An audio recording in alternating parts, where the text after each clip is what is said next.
Assalomu alaykum va rahmatullohi va barakatuh.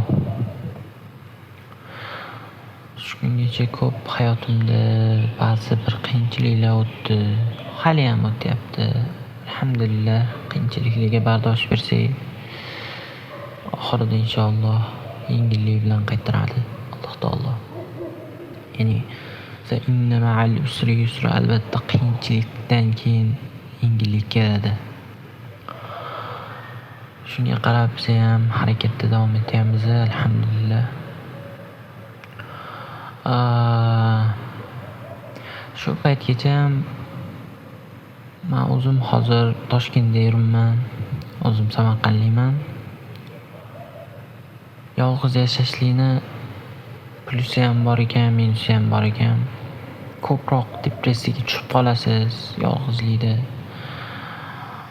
To'g'ri, zerikish ortidan masalan dars qilishingizga, o'zingiz ustingizda ishlashingizga masalan vaqt ko'p bo'ladi.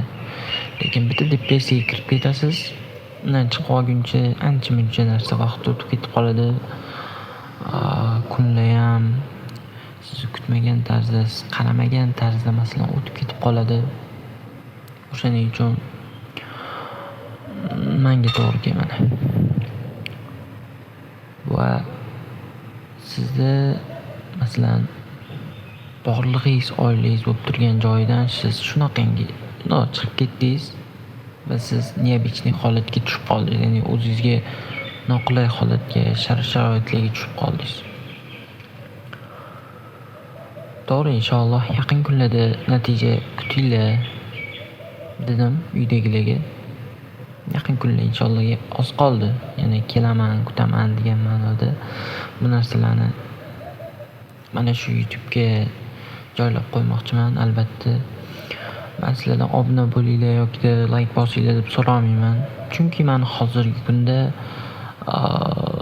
sizlarga bo'lishadigan yoki sizlar bilan share qilib boradigan masalan narsam yo'q. Ya'ni ilmim yo'q. Bor bo'lsa bordir, lekin unaqa ko'p emas. Ya'ni ilm hammada ham bo'ladi, misol uchun qanaqadir sohada. Lekin hozircha ilmim yo'q.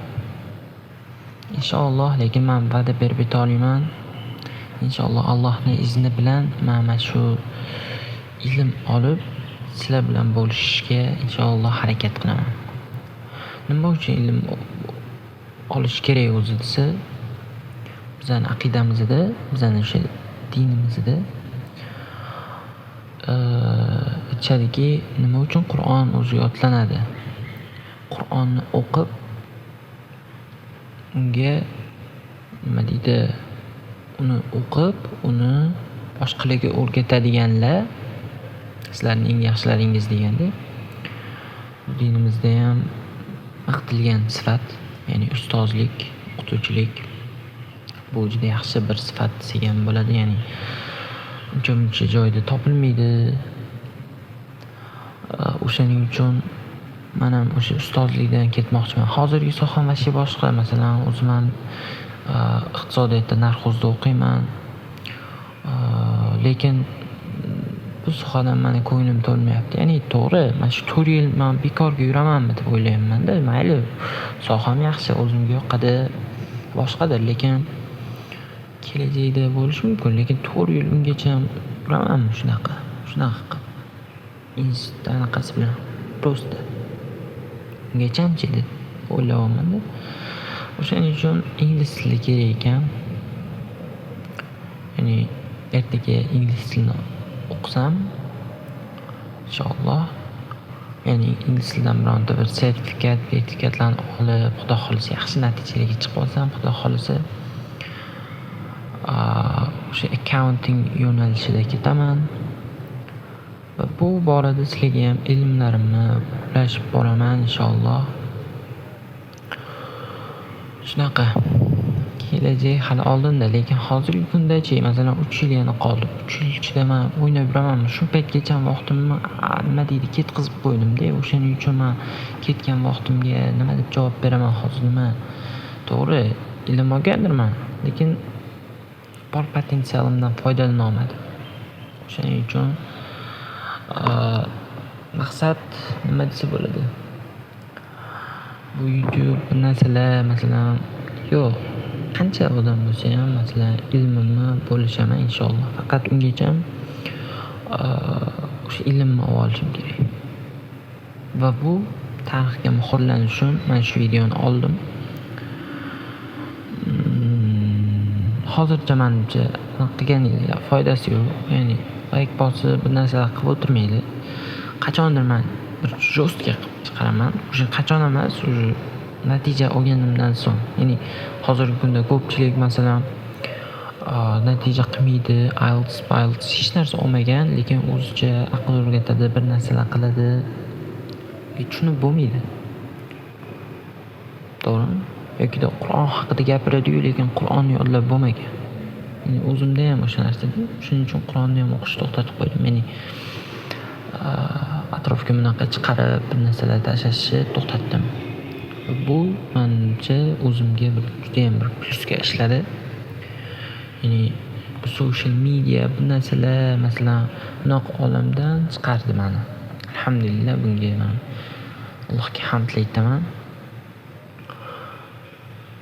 Ya'ni vaqtim ko'paydi, boshqa qildi. O'shanisi. Xudo xolisa oz qoldi. Mana shu nasib sentyabr oxiri, oktyabr boshlariga sertifikat topshiraman. Va inshaalloh sizlar bilan natijamni share qilaman va undan keyin men mana shunaqa yo'lda tayyorlandim. Mana shunaqa ishlarni qildim va mana shu natijaga erishdim deb inshaalloh sizlar bilan bo'lishaman. Videoni ko'rgan bo'lsanglar saqlab qo'yasizlarmi yo bu kunga tashlab qo'yasizlarmi? Qachondir bir mana shu oktyabrgacha, oktyabrda bitta ko'rib qo'ysanglar agar mabodo inshaalloh men rejalarimmi nima deydi epla oldimmi yo'qmi o'shani ko'rasizlar. Lekin hozircha unaqa bir menga bir unaqa ko'p nima deydi fokus qaratishinglarni so'ray olmayman, chunki hozir menda unaqa sizlar fokus qaratganinglar bilan meni unaqangi sharoitim yo'q. Ya'ni menda ilm yo'q, ilmsiz odam johil emasman, lekin ilmimni ulash darajasida yo'q. O'shaning uchun inshaalloh oktyabrdan nima deydi oktyabrgacha masalan deep work bo'ladi. Haqiqatdan kuchli shug'ullanish va undan keyin inshaalloh natijani sizlar bilan share qilaman. Hammaga omad. Nima deydi? O'zinglarni ehtiyot qilinglar. O'zinglarni o'sishda to'xtamanglar. Ingliz tilini o'rganinglar. Namoz o'qinglar. Sizlarga maslahatim. Maslahatim bir tiyinga qimmatdir, lekin inshaalloh eslatma. Maslahat deyolmayman, eslatma. O'zinglarni ehtiyot qilinglar, Allohga omonat sizlar. Charchamanglar.